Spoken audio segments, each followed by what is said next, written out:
త్వరలో BRS LP కాంగ్రెస్లో విలీనం కాబోతోందన్నారు ఖైరతాబాద్ ఎమ్మెల్యే దానం నాగేందర్. బీఆర్ఎస్ ఇక మిగిలేది నలుగురు ఎమ్మెల్యేలు మాత్రమే అన్నారు. బీఆర్ఎస్ పార్టీ కార్యాలయాన్ని కేటీఆర్ కార్పొరేట్ కంపెనీలాగా నడిపారని, కేసీఆర్ను కలవాలంటే ఎమ్మెల్యేలకు అపాయింట్మెంట్ కూడా దొరికేది కాదని, ఒకవేళ దొరికినా గంటల తరబడి వెయిట్ చేయించేవారన్నారు. కాంగ్రెస్ పార్టీలో స్వేచ్ఛ ఉంటుందనే బీఆర్ఎస్ ఎమ్మెల్యేలు కాంగ్రెస్లో చేరుతున్నారని తెలిపారు దానం. ఇక బీఆర్ఎస్లో ఎమ్మెల్యేలను పురుగుల్లా చూసేవారని, అందుకే విలువలేని చోట ఉండలేక కాంగ్రెస్లో చేరుతున్నారని పేర్కొన్నారు. కాంగ్రెస్లో అందరికీ విలువ ఉంటుందని, గతంలో కాంగ్రెస్ హయాంలో ఎమ్మెల్యేలకు స్పెషల్ డెవలప్మెంట్ ఫండ్ ఉండేదని, బీఆర్ఎస్ హయాంలో నియోజకవర్గం అభివృద్ధి చేద్దామంటే అసలు ఫండే లేదన్నారు. బీఆర్ఎస్ అధికారంలో ఉన్నప్పుడు కొంతమంది మంత్రులు, ఎమ్మెల్యేలు వేల కోట్లు దోచుకున్నారని, వాటి వివరాలు త్వరలో బయటపెడతానని తెలిపారు నాగేందర్. ఎమ్మెల్యేలను కాపాడుకునేందుకు 6 నెలల్లో అధికారంలోకి వస్తామని మేకపోతు గాంభీర్యం ప్రదర్శిస్తున్నారని తెలిపారు. వెళ్ళొచ్చు, డైరెక్ట్ గా ముఖ్యమంత్రి గారికి విన్నత పత్రం ఇవ్వచ్చు, డిప్యూటీ సీఎం కి ఇవ్వచ్చు, మినిస్టర్లకు ఇవ్వచ్చు, ఎవరికన్నా ఇవ్వచ్చు. వాళ్ళ జిల్లాలో ఉన్నటువంటి ఇన్ఛార్జ్ మినిస్టర్ని ఎప్పుడంటే అప్పుడు కలవచ్చు. మరి ఇప్పుడేమో అప్పుడున్న పరిస్థితి అలా లేదు. కాబట్టి ఈ రోజు చాలా మంది వస్తున్నారు. ఇంకా రేపు నేను అనుకుంటే ఇంకొక 6 మంది రేపు జాయిన్ అవుతున్నారు. రేపు ఎల్లుండో మొత్తానికి మాత్రం ఈ 15 రోజులలో మొత్తం కూడా మెర్జ్ అయిపోయేది గ్యారంటీ. మిగిలేదు ఒక 2-3 మిగులుతారు. ఆ మిగిలిన వాళ్ళు కూడా ఎటు పోవాలన్నా అటు పోవాలా అని ఆలోచనలు ఉంటారు తప్ప, అయోమయ పరిస్థితుల్లో మిగిలిపోయిన వాళ్ళు ఉంటారు తప్ప, మనస్ఫూర్తిగా ఉండే వాళ్ళు మాత్రం ఎవరు ఉండరు. అక్కడ మనసు అనేవాడు ఉన్నవాడు, ఆత్మ గౌరవం ఉన్నవాడు, సెల్ఫ్ రెస్పెక్ట్ ఉన్నవాడు మాత్రం ఆడ ఉండడు. ఇప్పుడు చెప్తా ఉన్నాడు కేటీఆర్ గారు, ఇవాళ పేపర్లో చూశాను. ఏం చెప్తున్నారంటే టీడీపీ లాగా రీజనల్ పార్టీ స్ట్రాంగ్ కావాలంటే టీడీపీ లాగా ఉండాలి అన్నది. టీడీపీ లాగా ఉండాలంటే అక్కడ పార్టీ ఉన్నటువంటి నాయకుడికి లక్షణాలు ఉన్నాయి. ఆ పార్టీని ఎట్లా కాపాడుకోవాలని చెప్పి, ఎన్ని కష్టాలు వచ్చినా పార్టీని కాపాడుకోవడానికి, ఎమ్మెల్యేలు కాపాడడానికి, ఎమ్మెల్యేల మనోధైర్యానికి, అక్కడ ఉన్నటువంటి ఎమ్మెల్యేలకు ఇచ్చే మర్యాద గాని, ఎమ్మెల్యేలకు ఇచ్చేటువంటి ఇంపార్టెన్సీ గాని ఇక్కడ ఇచ్చారా? మీరు ఒక ఎమ్మెల్యేకి ఒక ఇంపార్టెన్స్ ఇచ్చారా? ఒక ఎమ్మెల్యే వస్తే గంటల తరబడి కూర్చోబెట్టి నీకు ఉన్నటువంటి ఒక కోటరీ, నీకు ఉన్నటువంటి వీళ్ళని మాత్రమే నువ్వు కేటీఆర్ గారు వాళ్ళకు ఉన్నటువంటి ఫ్రెండ్స్ ని ఎవడెవడో జైల్లోకి పోయిన కూడా తీసుకొచ్చి ఇలా 1000 కోట్ల రూపాయలు సంపాదించి ఇచ్చావు. ఎలా ఇచ్చావు? అలాంటి వాళ్ళని పేర్లు మేము తీస్తాం. ఒక రోజు మా దగ్గర మొత్తం ఉన్న చరిత్ర ఉంది. ఆడు గుండు శ్రీధర్ గారు కూడా ఉన్నాడు, వాదేవ పని చెప్తాం, మొత్తం బేనామీ మొత్తం. అలా చాలా మంది ఉన్నారు. పేర్లు మేము చెప్పుకుంటూ పోతే అందరు పనులు బయట పెడతాను నేను గ్యారంటీగా. సత్యం రామలింగరాజు గారు, తేజరాజు ఎక్కడుండి ఎంత పొరపాటు చేసి ఎంత చేసి ఎట్లా సంపాదించి ఇచ్చారు. ఇప్పుడు ఆ రాజేష్ రాజు వీళ్ళందరూ ఎట్లా సంపాదించారు? వీళ్ళందరూ ఎట్లా 100 ఎకరాలు 1000 ఎకరాలు ఎట్లా గవర్నమెంట్ ల్యాండ్ ఎట్లా తీసుకొని వాళ్ళు ఎంజాయ్ చేస్తున్నారు? దేని వల్ల చేయగలుగుతున్నారు? వాళ్ళు కేటీఆర్ అండా చూసుకునే కదా. కాబట్టి వీళ్ళందరికీ మేము తప్పకుండా అవన్నీ మొత్తం చరిత్ర నాదే ఉంది, బయట పెడతా ఇలా చరిత్ర అంతా. సమయం వచ్చినప్పుడు ఏదో దానం నాగేందర్ మీద యాంటీ డిఫెక్షన్ వేస్తాము. అయ్యవా ఉడొద్దంటూ నేను ఏదైనా వద్దన్నాడు. నేను కూడా కోట్లనే తెలుసుకుంటా. ఉడొద్దంటూ నేను అదే అని నీకు వేసే అధికారం ఉంది. వద్దంటలే, నేను తప్పకుండా నీవు వెయ్యాలి. వేస్తే దానికి జవాబు నేను చెప్పుకోవాలి. రైట్. త్వరలో బీఆర్ఎస్ ఎల్పీ కాంగ్రెస్లో విలీనం అవుతుందన్నారు ఖైరతాబాద్ ఎమ్మెల్యే దానం నాగేందర్. బీఆర్ఎస్కు ఇక మిగిలేది 4 ఎమ్మెల్యేలు మాత్రమే అంటూ అన్నారు. బీఆర్ఎస్ పార్టీ కార్యాలయాన్ని ఇటు కేటీఆర్ కార్పొరేట్ కంపెనీలాగా నడిపారని, అయితే కేసీఆర్ను కలవాలంటే ఎమ్మెల్యేలకు అపాయింట్మెంట్ కూడా దొరికేది కాదని, ఒకవేళ దొరికినా గంటల తరబడి వెయిట్ చేయించేవారంటూ కూడా దానం నాగేందర్ అన్నారు. రైట్. ఓవరాల్గా ఇదే అంశంపై మనతో పాటు మాట్లాడడానికి ఎగ్జిక్యూటివ్ ఎడిటర్ శివప్రసాద్ గారు లైవ్లో ఉన్నారు. శివప్రసాద్, చెప్పండి, దానం నాగేందర్ వ్యాఖ్యలు దేనికి సంకేతం? కేవలం 4 మాత్రమే మిగులుతారు అంటూ చేసిన వ్యాఖ్యలు ఏం జరగబోతోంది? ఇప్పుడు ఏం జరుగుతోంది అసలు? రఘు, ప్రధానంగా చూసినట్టయితే ముఖ్యమంత్రితో సహా, అంటే రేవంత్ రెడ్డితో సహా చాలామంది యొక్క లక్ష్యం బీఆర్ఎస్ ఎల్పీ అనేది ఉండకపోవడం. దీంట్లో ప్రధానమైనటువంటి పాత్ర కనుక మనం తీసుకుంటే డెఫినెట్గా ముఖ్యమంత్రి పాత్ర ఎక్కువ ఉంటుంది. బేసికల్గా 2 రకాలైనటువంటి అంశాలు దీంట్లో ముడిపడి ఉన్నాయి. ఒకటి, గతంలో ఆయన టీడీపీలో ఉన్నారు, టీడీపీ ఎమ్మెల్యేగా ఉన్నారు. అట్లాంటి టీడీపీని టోటల్గా లేకుండా చేశారు అసెంబ్లీలో బీఆర్ఎస్ నుంచి కేసీఆర్. కాంగ్రెస్ పార్టీ అనేది లేకుండా చేశారు. మరోవైపు భట్టి విక్రమార్క సిఎల్పీ నాయకుడిగా ఉన్నారు, అప్పుడు కాంగ్రెస్ పార్టీ అనేది లేకుండా చేశారు. ఇవన్నీ కూడా ఒక రకమైనటువంటి ప్రతీకార చర్యగా మనం భావించవచ్చు. నిజం చెప్పాలంటే మీరు అక్రమం చేశారో సక్రమమే చేశారో ఫిరాయింపుల గురించి ఇప్పుడు మాట్లాడుతున్నారు బీఆర్ఎస్ వాళ్ళు. కానీ మరి 2 సార్లు కాంగ్రెస్ని ఖాళీ చేయించి తర్వాత టీడీపీని ఖాళీ చేయించినప్పుడు అప్పుడు ఏమైనా ఈ విలువలన్నీ? అందువల్ల డెఫినెట్గా ఇదే లక్ష్యంతో కాంగ్రెస్ పార్టీ పనిచేస్తోంది ప్రస్తుతం. కాంగ్రెస్ పార్టీ ముఖ్యమంత్రిగా ఆయన ఉన్నారు, కానీ టీడీపీలో జరిగినప్పుడు కూడా ఆయన ఉన్నారు. అందువల్ల ఇవి ఆయనకి తీవ్రమైనటువంటి వేదన, బాధ, కోపం కూడా కలిగించి ఉండవచ్చు. ఇదే పరిస్థితిని ఆ పార్టీకి రావాలి అనేది ప్రధానమైనటువంటి లక్ష్యంగా పనిచేస్తున్నారు. ఇప్పటివరకు చేరినటువంటి బీఆర్ఎస్ ఎమ్మెల్యేలు, కాంగ్రెస్లో చేరినటువంటి వాళ్ళు ఇంత క్రితం 7, ఇంకో 2 వస్తారనేటటువంటి సమాచారం ఉంది. ముఖ్యంగా ప్రకాష్ గౌడ్ ఎవరైతే రాజేంద్ర నగర్ నుంచి ఎమ్మెల్యేగా గెలుపొందారో ఆయన 3 నెలల క్రితం ముఖ్యమంత్రిని కలిసి మాట్లాడినప్పుడు దాని మీద తీవ్రమైనటువంటి విమర్శలు వచ్చాయి. బీఆర్ఎస్ వాళ్ళు పిలిచారు, మాట్లాడారు, లేదని అక్కడ ఉద్దేశం లేదని ఆయన చెప్పారు. 3 months తర్వాత ఇవాళది మళ్ళీ ఆయన కాంగ్రెస్ పార్టీలో చేరుతున్నారనేది ఇవాళ సాయంత్రానికి ఆయన చేరిపోతారు. అట్లాగే మాగంటి గోపీనాథ్ గారు కూడా చేరుతున్నారనేది సమాచారం, కన్ఫర్మేషన్ ఇంకా రాలేదు దానికి సంబంధించి. మిగిలినటువంటి ఎమ్మెల్యేలు కూడా ఎవరైతే ఉన్నారో వాళ్ళందరూ కూడా అతి త్వరలోనే కాంగ్రెస్ పార్టీలో చేరిపోతారు, బీఆర్ఎస్ ఎల్పీ అనేది ఉండదు అని చెప్పి దానం నాగేందర్ చెప్తూ ఉన్నారు. అంతేకాకుండా చాలా విషయాలు మాట్లాడారు ఆయన. అపాయింట్మెంట్ కావాలంటే గంటల తరబడి కూర్చోవాలి ఎమ్మెల్యేలని పురుగులాగా చూశారు, వాళ్ళు ఏమాత్రం కూడా లెక్క చేయలేదు. మిగిలిన చోట్ల టీడీపీ ఎట్టా ఉంది అంటే టీడీపీలో వాళ్ళందరూ కూడా ఎమ్మెల్యేలకు గౌరవం ఇచ్చారు, ఇక్కడ గౌరవం ఎక్కడుంది, ఇటువంటి చాలా ప్రశ్నలు వేశారు. సరే ఏదేమైనా ఆయన కాంగ్రెస్ పార్టీలోకి వచ్చారు, సికింద్రాబాద్ నుంచి ఎంపీగా ఆయన పోటీ చేశారు, సరే ఓడిపోయారు కృష్ణరెడ్డి చేతిలో. సరే అవన్నీ సెకండరీ థింగ్స్. సో ఏదేమైనా సరే బీఆర్ఎస్ ఎల్పీ లేకుండా చేయడమే ప్రధానమైనటువంటి లక్ష్యంగా కాంగ్రెస్ పార్టీ, అధికారంలో ఉన్నటువంటి కాంగ్రెస్ పార్టీ పనిచేస్తోంది. అది అతి త్వరలోనే జరగబోతోంది అనేది మొదటి నుంచి వస్తున్నటువంటి మాటే. కోటిరెడ్డి వెంకటరెడ్డి అనేకసార్లు చెప్పారు మొత్తం ఖాళీ అయిపోతుంది అని. ఇవాళ మళ్ళీ దానం నాగేంద్ర అదే చెప్పారు. సరే ఏదేమైనా మరి వస్తున్నటువంటి రాక చూస్తే ఎమ్మెల్సీలు ఒకేసారి 6 ఎమ్మెల్సీలు ఇటీవల కాంగ్రెస్లోకి వెళ్ళిపోయారు. ఇవన్నీ కనుక చూస్తుంటే బీఆర్ఎస్ ఎల్పీ ఖాళీ అయ్యే పరిస్థితే కనిపిస్తుందని చెప్పొచ్చు నాకు. అయితే శివప్రసాద్, మరోవైపు అటు కేటీఆర్ లాంటి వారు ఇటు పార్టీ ఫిరాయింపుల చట్టం ప్రస్తావన తీసుకొస్తూ ఉన్నారు. సో దీనికి సంబంధించి ఏదైనా అటు బీఆర్ఎస్ పార్టీ అడుగులు వేసే ప్రయత్నం ఏమైనా చేస్తుందా? బీఆర్ఎస్ పార్టీ ఎటువంటి అడుగులు వేసినా, ఎటువైపు వెళ్ళినా కూడా దానివల్ల పెద్దగా ప్రయోజనం ఉండే అవకాశం లేదు. ఎందుకంటే ఇదే పరిస్థితి మీరు చేశారుగా, మీరు కాంగ్రెస్ విషయంలో చేశారు, టీడీపీ విషయంలోనూ చేశారు. మరి అప్పుడు ఈ ఫిరాయింపుల చట్టం గురించి అప్పుడు మీకు ఎవరికి గుర్తురాలేదా? మరి ఈరోజు మీరు ఇట్లా చేస్తానంటే కోర్టుకు వెళ్తారు, మహా అయితే కోర్టుకు వెళ్తే విచారణ జరుగుతుంది, జరగని ఏమవుతుందో.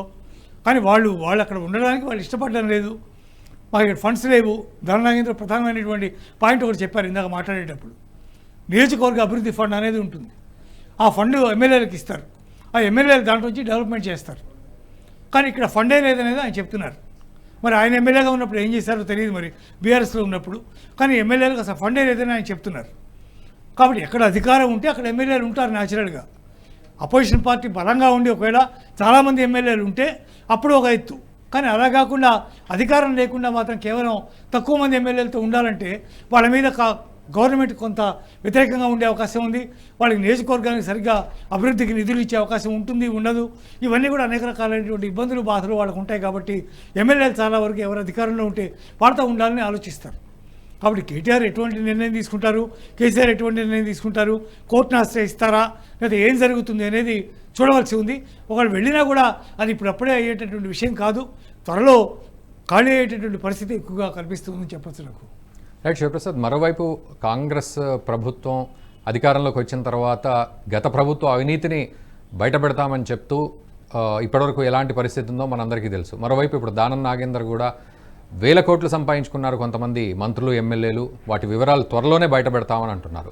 సో ఇది కేవలం పార్టీ మారే సమయంలో మాట్లాడే మాటలా, లేకపోతే నిజంగా ఇటువంటి పరిస్థితి రాబోతోంది, కొన్ని పేర్లు కూడా చెప్పిన సందర్భం. సో ఎలా ఉండబోతోంది ఈ విషయాలు? అంటే ఇవి ప్రధానంగా ఇప్పుడు ఆయన బీఆర్ఎస్ పార్టీలో ఉండగా కనుక ఇటువంటి వాటి మీద మాట్లాడి ఉంటే ఆ మాటలకు ఎక్కువ శాంక్టిటీ, ఎక్కువ గౌరవం ఉండేది.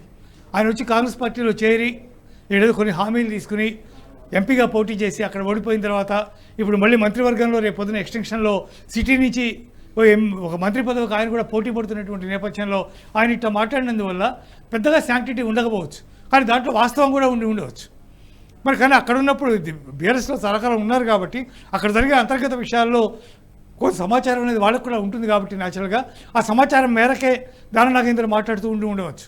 కేవలం దానం నాగేంద్ర మాత్రమే కాదు, కొంతమంది మంత్రివర్గంలో కొంతమంది సభ్యులు కూడా చాలా తీవ్రమైనటువంటి అవినీతి జరిగిందనే విషయంలో చాలా ఆరోపణలు చేశారు. వాటన్నిటి మీద లోపాయికారిగా ప్రత్యక్షంగా కాకపోయినా, ఎంక్వైరీకి ఆర్డర్ చేయకపోయినా కొన్ని విషయాల్లో ఆల్రెడీ జరుగుతూ ఉంది. మిగిలినటువంటి అంశాలు ఇప్పుడు పవర్కి సంబంధించినటువంటి అంశాల్లో కేసీఆర్నే డైరెక్ట్గా విచారణకు రమ్మని వాళ్ళు పిలవడం, ఇటువంటివన్నీ కూడా జరిగినాయి. పవర్ విద్యుత్ ఒప్పందాలకు సంబంధించినటువంటి అంశాల్లో అంటే కాళేశ్వరం ప్రాజెక్టుకు సంబంధించి ఆల్రెడీ విచారణ జరుగుతోంది, విజిలెన్స్ ఎంక్వైరీ అయిపోయింది ఆల్రెడీ. ఇవన్నీ కూడా చాలా జరుగుతున్నాయి. మద్యం కుంభకోణం ఆల్రెడీ అంత పెద్ద స్థాయిలో అక్కడ జరుగుతూ ఉంది. ఇవన్నీ అవి కాక స్థానికంగా ఉండేటటువంటి మంత్రులు కొంతమంది ఎమ్మెల్యేలు కూడా దాంట్లో ఇన్వాల్వ్ అయి ఉన్నారని కొంతమంది పేర్లు కూడా చెప్తున్నారు. అది ఎంతవరకు దాన్ని ఒకళ్ళు ఉంటే దాన్ని బయట పెడితే గవర్నమెంట్లో ఉన్నారు కాబట్టి మీరు దాని మీద ప్రభుత్వం విచారణ చేయిస్తుంది. మీరు విచారణకు డిమాండ్ చేయండి. ఆ పేర్లేవో బయటపెట్టి ఏ శాఖలో ఏ అవినీతి జరిగిందో ఎవరెవరు చేశారో అవన్నీ చెప్తే బాగుంటుంది. త్వరలో చిట్టాలు తీసుకొస్తామంటే అవతల వాళ్ళు బెదిరించినట్టుగా అనిపిస్తుంది. మిగిలినటువంటి ఎమ్మెల్యేలు ఎవరైతే ఇప్పుడు దాంట్లో ఉన్నారో బీఆర్ఎస్లో, మీరు కనుక తొందరలో కనుక వచ్చి పార్టీలో జాయిన్ అవ్వకపోతే మీ మీద విచారణ స్టార్ట్ అవుతుంది, మీరు దాంట్లో దోషులుగా తేలుతారు అని పరోక్షంగా వాళ్ళని హెచ్చరిస్తున్నట్టుగా అనిపిస్తూ ఉంది. ఆయన ఇప్పుడు మాట్లాడకుండా అప్పుడు మాట్లాడుతుంటే బాగుండేది. ఏదేమైనా ఇది వాళ్ళందరికీ ఒక హెచ్చరికలాగా అనిపించే అవకాశమే ఎక్కువగా కనిపిస్తోంది. సరే, ఈయన హెచ్చరించినా హెచ్చరించకపోయినా వాళ్ళెట్టగా అధికారం ఎక్కడుంటే అక్కడ వాళ్ళకి అడ్వాంటేజ్ ఉంటుంది కాబట్టి న్యాచురల్గా వాళ్ళు వచ్చేసే అవకాశమే ఉంది. చాలామంది కలిశారు, రావాలని ఎవరు అనుకుంటున్నారు ఇప్పుడు వాళ్ళందరూ చాలామంది కలిశారు రేవంత్ రెడ్డిని గతంలోనే. అందువల్ల వాళ్ళు కూడా అవకాశం కోసం చూస్తున్నారు. ఎంపీ ఎలక్షన్స్ అయిపోయినాయి, వాళ్ళకి ఒక్క పార్టీ కూడా రాలేదు, ఒక్క సీటు కూడా రాలేదు బీఆర్ఎస్కి. ఇట్లాంటి నేపథ్యంలో న్యాచురల్గా వాళ్ళు నిర్ణయం తీసుకున్నా కూడా పెద్ద ఆశ్చర్యపోవాల్సినటువంటి అవసరం లేదు. ఆ పార్టీకి భవిష్యత్తు ఉంది, మళ్ళీ వస్తుంది అనేటువంటి విశ్వాసం ఎమ్మెల్యేలో సన్నగిల్లుతుందేమో అనే పరిస్థితి కూడా ఏర్పడుతోంది. కేసీఆర్ స్వయంగా ఫామ్ హౌస్కి పిలిచి డిన్నర్లు ఇచ్చినా, లంచ్లు ఇచ్చినా, మాట్లాడినా వినే పరిస్థితుల్లో ఎమ్మెల్యేలు ఉన్నారా అనేది ఇక్కడ ప్రధానమైనటువంటి అంశం. అందువల్ల డెఫినెట్గా మీరు ఇందాక అడిగినట్టుగా దానం నాగేందర్ ఇప్పుడు వచ్చి మాట్లాడుతున్నట్టుగా డెఫినెట్గా అనిపిస్తోంది. పైగా ఇంకోటి కూడా ఇందాక నేను చెప్పినట్టుగా వాళ్ళని మీరు రాకపోతే కష్టం అవుతుంది మీకు పరోక్షంగా బెదిరిస్తున్నట్టుగా కూడా అనిపిస్తూ ఉంది. సరే, ఏదేమైనా ఏం జరుగుతుందో మనం చూడవలసినటువంటి పరిస్థితి ఉంది నాకు. శివప్రసాద్, మరోవైపు ఇదివరకు సీఎం రేవంత్ రెడ్డి వ్యాఖ్యలు మనం విన్నాం, ఆ గోడ మీద వాలిన కాకి ఈ గోడ మీదకి రాదు అని చెప్పి. బట్ ఈరోజు పరిస్థితి చూస్తే మాత్రం చాలా డిఫరెంట్గా ఉంది, పూర్తిగా విలీనం అవుతుంది అనుకుంటూ ఫీలర్స్ వదిలే పరిస్థితి. మరి ఇదంతా ఎలా అర్థం చేసుకోవాలి? అంటే గతంలో బీఆర్ఎస్ అధికారంలోకి వచ్చినప్పుడు వాళ్ళు పూర్తి స్థాయి మెజారిటీతో వాళ్ళు అధికారంలోకి వచ్చారు. లాస్ట్ 2 times కూడా వాళ్ళు మంచి మెజారిటీతోనే వాళ్ళు అధికారంలోకి వచ్చారు. అందువల్ల వాళ్ళకి తీసుకోవాల్సిన అవసరం లేదు ఎమ్మెల్యేలు. నిజానికి వాళ్ళ పార్టీలో ఏం చేసుకుంటారు, ఎట్లా ఉంటారు అనేది వాళ్ళ పార్టీకి సంబంధించినటువంటి అంశం. కానీ వాళ్ళు అంతటితో ఆగకుండా వాళ్ళందరినీ తీసుకొచ్చి మొత్తం అసలు పార్టీలే లేకుండా చేయాలని వాళ్ళు ప్రయత్నం చేశారు. కాంగ్రెస్ని కానీ టీడీపీని టోటల్గా ఇక్కడ సమూలంగా లేకుండా చేసే పరిస్థితి అప్పుడు ఏర్పడింది. ఆ ప్రకారమే టీడీపీ కనుమరుగైపోయింది. ఇక్కడ ఉన్నటువంటి తెలంగాణలో ఉన్నటువంటి ప్రముఖ నాయకులందరూ కూడా కేసీఆర్తో సహా అందరూ టీడీపీ నుంచి వచ్చినటువంటి వాళ్ళే. అటువంటి పార్టీని టోటల్గా లేకుండా చేశారు కేసీఆర్. అందువల్ల కాంగ్రెస్ పార్టీ ఇప్పుడు చూసినట్టయితే అంత భారీ మెజార్టీతో అంత గొప్ప స్థాయిలో గెలుపొందలేదు.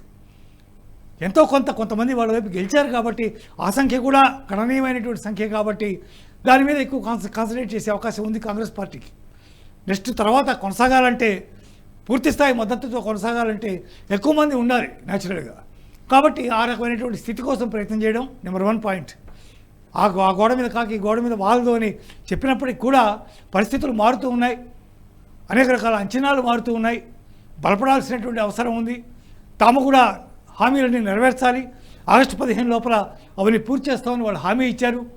ఏ పరిస్థితి ఎట్టగైనా రావచ్చు, లేకపోతే ఏదైనా ఇబ్బంది రావచ్చు, ఏదేమైనా సంఖ్యాబలం ఉండటం అనేది ప్రధానమైనటువంటి అంశం. కాబట్టి బీఆర్ఎస్ లాంటి పార్టీని నెగ్లెక్ట్ చేసి ఏదో చేస్తున్నారులే అని వదిలేస్తే తర్వాత ఇబ్బందికరంగా మారుతుంది. కాబట్టి ఎందుకంటే కేసీఆర్ ఒక ఉద్యమకర్తగా బయటకు వచ్చి ఉద్యమాన్ని నడిపి అన్ని సంవత్సరాల పాటు ముఖ్యమంత్రి అనేటువంటి వ్యక్తి, 10 ఏళ్ల పాటు పాలించినటువంటి వ్యక్తి.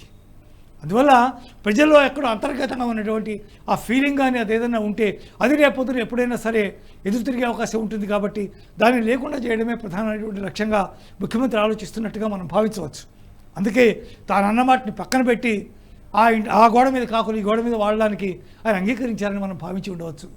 రైట్ శివప్రసాద్, ఫైనల్గా అటు పోచారం లాంటి వాళ్ళు ఈరోజు దానం నాగేందర్, సో వీళ్ళన్నీ ఇంకా రాబోతున్నారంటున్నారు. సో వీళ్లకు నిజంగా ఇప్పుడు ఉన్న ప్రభుత్వంలో ఒక ప్రాముఖ్యత ఉంటుందా, లేకపోతే కేవలం ఇక్కడున్న సీట్లు నింపుకునే పరిస్థితి, అక్కడ విలీనం చేయించుకునే పరిస్థితి ఉంటుందా? ఏ విధంగా ఉండబోతుందని మనం ఎక్స్పెక్ట్ చేయొచ్చు? ప్రాముఖ్యత అంటే ఒక ఎమ్మెల్యేగా ఉండే గౌరవం ఉంటుంది. ఆడు మాకు కనీసం ఎమ్మెల్యేల గౌరవం కూడా లేదని చెప్తున్నారు కదా దానం నాగేందర్. ఆ గౌరవం డెఫినెట్గా ఉంటుంది. కాంగ్రెస్ పార్టీలో పరస్పర విరుద్ధ వైఖరులు ఉండి ఒకరినొకరు తిట్టుకోవడం ఇట్లాంటివి జరుగుతున్నప్పటికీ కూడా కానీ ఎమ్మెల్యేల గౌరవానికి సంబంధించి లేకపోతే ఎక్కడైనా ఫ్రీగా మూవ్ అయ్యే అవకాశం ఇవన్నీ కూడా ఎమ్మెల్యేలకు ఉంటాయి. అందువల్ల డెఫినెట్గా ఆ గౌరవం వాడికి దక్కుతుంది. గౌరవం లేని చోట ఉండే కంటే గౌరవం ఉండే చోట ఉండడం బెటర్, ఫస్ట్ పాయింట్. నెంబర్ 2, నియోజకవర్గ అభివృద్ధికి సంబంధించి ముఖ్యమంత్రి గారితో మాట్లాడుకుని తమ నియోజకవర్గాన్ని అభివృద్ధి చేసుకుని వాళ్ళు వ్యక్తిగతంగా బలపడేటటువంటి అవకాశం ఉంటుంది అక్కడ. అందువల్ల వీటినట్టిని ఆలోచిస్తారు ఎమ్మెల్యేలు. అందువల్ల ఆ పనులు చేసుకోవడమే వాళ్ళకి ప్రధానం. కాబట్టి ఆ నేపథ్యంలో డెఫినెట్గా వాళ్ళు ఇక్కడ తమకు ఎంతో కొంత ఎమ్మెల్యేకి రావాల్సినటువంటి గౌరవం దక్కుతుంది. అంతకు మించినటువంటి పెద్ద పదవులు ఆశించే అవకాశం లేదు. ఒకవేళ ఆశించినా తమకి పై సర్కిల్స్లో ముఖ్యమంత్రి కానీ ఉప ముఖ్యమంత్రి కానీ సర్కిల్స్లో వాళ్ళకు ఉండేటటువంటి ఇన్ఫ్లుయెన్స్ ద్వారా కార్పొరేషన్ చైర్మన్సో లేకపోతే ఇంకోటో ఇట్లాంటివి ఏమన్నా లభించే అవకాశం ఉంటుంది. వాటన్నిటి పరిగణలోకి తీసుకునే ఎమ్మెల్యేలు ఇటు వస్తారని నేను అనుకుంటున్నాను. Thank you very much Shivprasad. Yeah.